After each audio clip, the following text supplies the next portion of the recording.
حضرت ذوالقرنین نے اس پرندے کو جب دیکھا تو انہوں نے پانی پینے کا ارادہ ترک کر دیا۔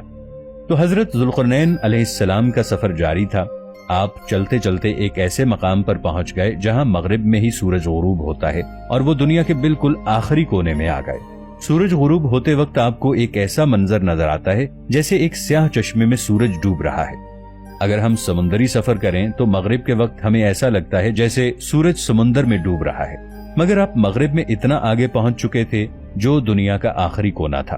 وہاں ان کا سامنا ایک ایسی قوم سے ہوا جو جانوروں کی کھال پہنے ہوئے تھی۔ ان کا دوسرا سفر مشرق کی طرف تھا۔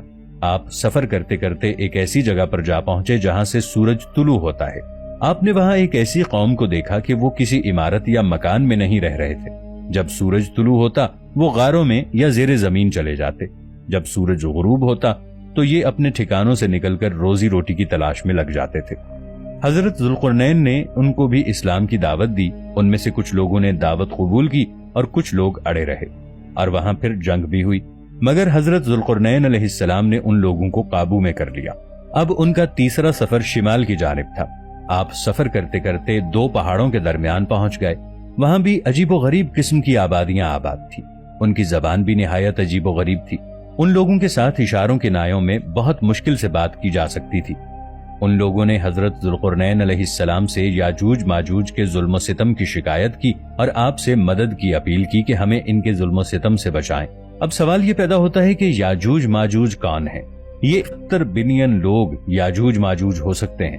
ان کی تعداد مسلسل بڑھتی جا رہی ہے۔ جب یاجوج ماجوج دنیا میں آئیں گے نہ جانے تب کتنے لوگ باقی ہوں گے۔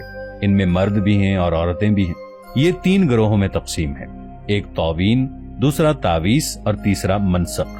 اگر ان میں سے کسی کو موت آتی ہے تو وہ اپنے پیچھے 1000 سے زیادہ اولاد کو چھوڑ کر مرتا ہے۔ یہ لوگ خونخوار، وحشی اور جنگلی قسم کے ہیں۔ ان کا رہن سہن جانوروں جیسا ہے۔ جب بہار کے موسم میں یہ لوگ اپنے گھروں سے نکلتے ہیں تو تمام کھیتیاں اور سبزیاں کھا جاتے ہیں اور خشک چیزوں کو اپنے ہمراہ لے جاتے ہیں۔ یہ سانپ، بچھو، چھوٹے بڑے سبھی جانوروں کو کھا جاتے ہیں۔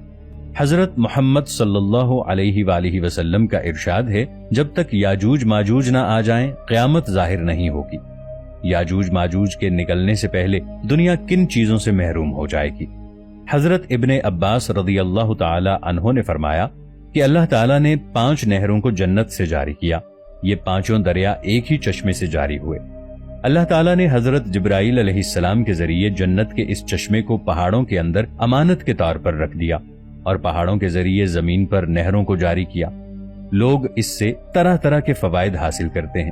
جب یاجوج ماجوج کے نکلنے کا وقت ہو